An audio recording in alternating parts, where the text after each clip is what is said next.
Okay, so hello. My name is Isabella Reyes. I'm in period 6, and that's all I really have to say for right now.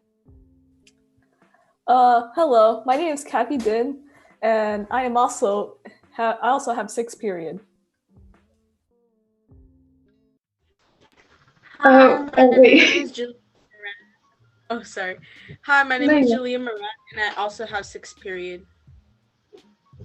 Hi, my name is Emily Alvarado, and I'm also in sixth grade.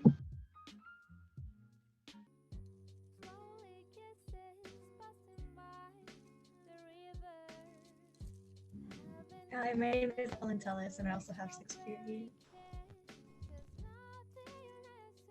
My name's Sharon Salazar, and I'm in sixth period.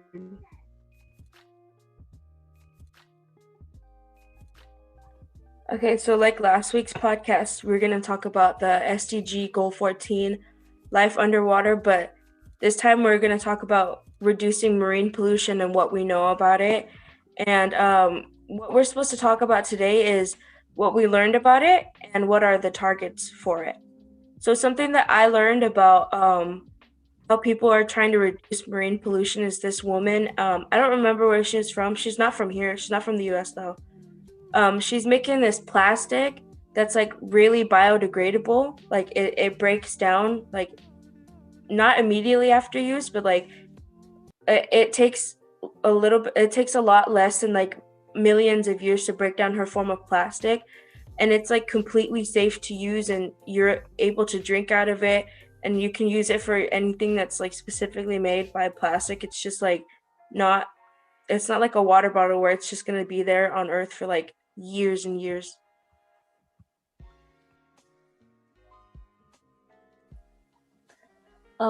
Something that I've learned is like you said, there are many people who are trying to like use the trash for other purposes, not for that. It kind of reminds me when I was in elementary school, my class went to the field trip to Huntington Beach, and we actually did a whole beach cleanup, and I think it kind of reminded me of that.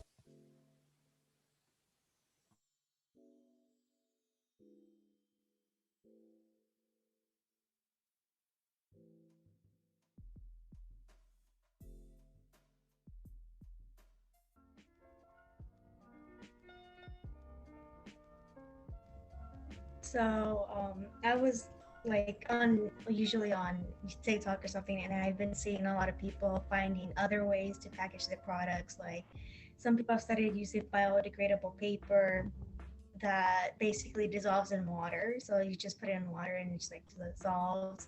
I've seen other people use like a plant-based fiber that has like seeds in it. So once it like degrades, like it'll plant plants, flowers. And yeah, I think that's pretty cool. Like how Evelyn mentioned about TikTok, I've also seen videos about a house being made with like recycled cans, and that was really interesting because how about if rain comes and I didn't really think like how a house could be made by that, but that's something that could help with like the ocean. And another thing that reminded me of this topic was when I was cleaning up the beach and there was a lot of plastic, and it just made me think of other ways we can reduce that.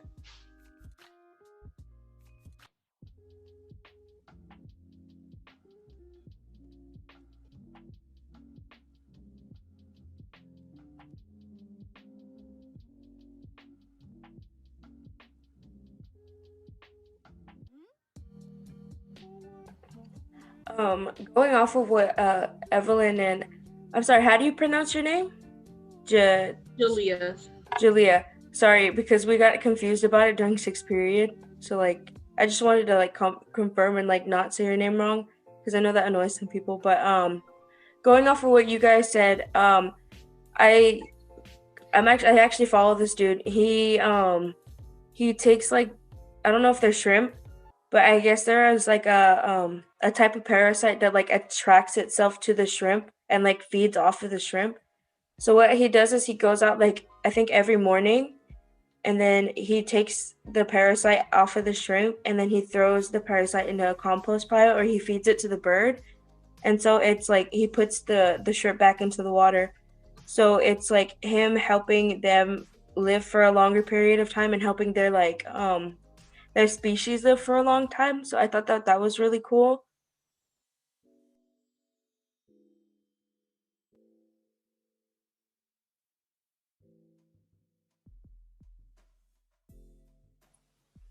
I think it's really interesting how like most of the things I've seen is either cleaning up the trash or using it for another art piece or even like manipulating like biology to have like parasites eat the trash or something like what Isabella said.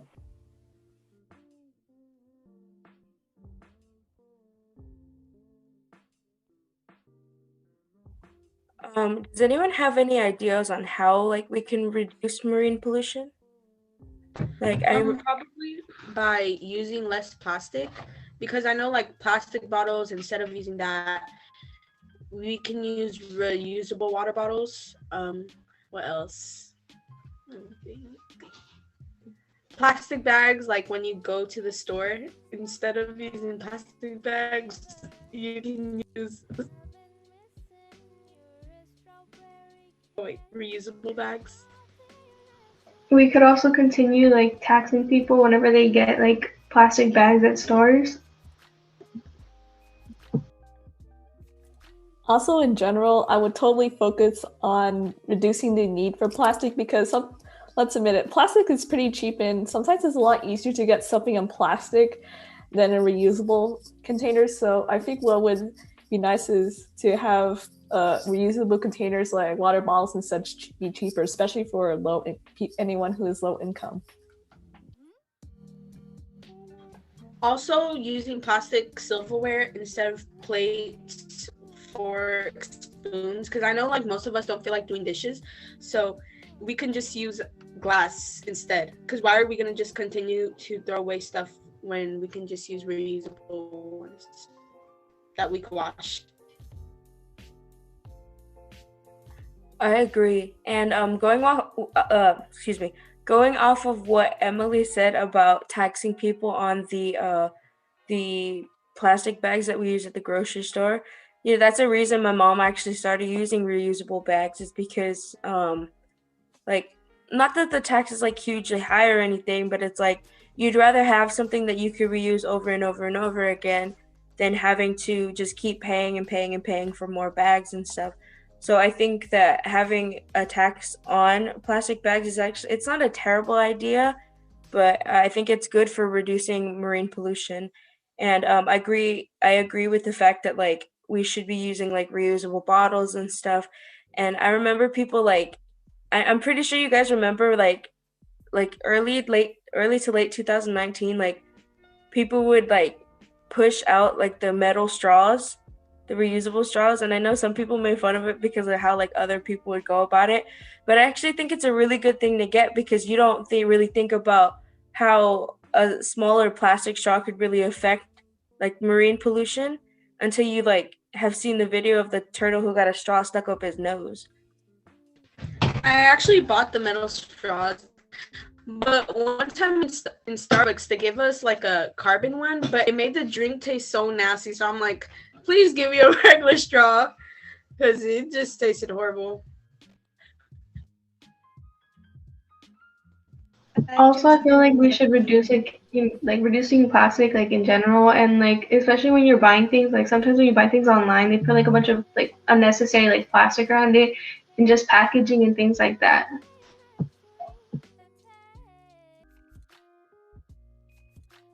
I think with the reusable bags though, like for grocery stores, I think it could be a good opportunity for artists because with reusable bags, you can put any kind of design you want. So yeah, it can be expensive at first, but I feel like a lot like encouraging more reusable bags could be a great opportunity for artists to sell their work and even do like custom designs for people who want to shop with them. And with the plastic bags, Kathy, wanted to add on that some people, like I mentioned in the previous podcast, how some people use the actual plastic bags, create them into their own grocery bag so they can go out and buy stuff. And I've seen people make book bags out of them. So Back on what Izzy said on like how the videos of like the turtle with like the the plastic in their nose and stuff. I feel like the videos of awareness make people like obviously more aware and like make them think twice of what they want to use or like how they like not just throw it in the ocean or whatever. Other than plastic, another way we can help our ocean is by saving water. Like, I know most people, when they brush their teeth, they leave the water running. And instead, you could just turn off the water so we could help our ocean.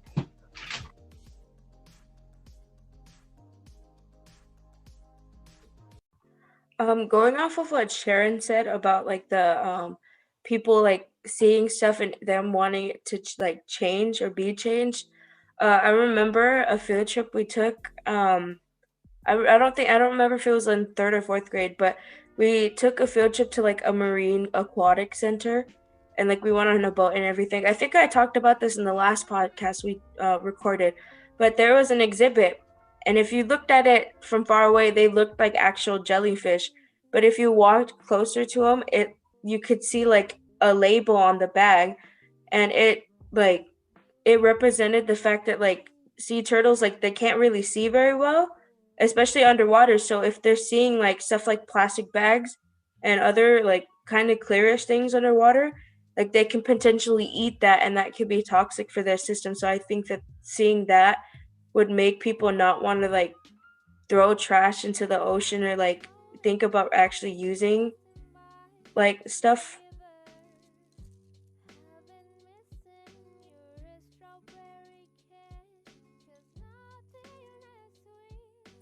Also, maybe scientists could use this as an opportunity because you know how a lot of like animals in the ocean kind of mistake plastic for creatures, right? Maybe they can design something. Maybe they can design plastic to not look like these things because many of them, especially when you look at the images of them eating it, actually does look a lot like their counterparts. And even I'm human. I know they're plastic, but I can see why they would mistake because unlike us, they're not exactly used to using plastic products. They don't really, at least to my knowledge, they don't really have an industrial revolution or anything like that.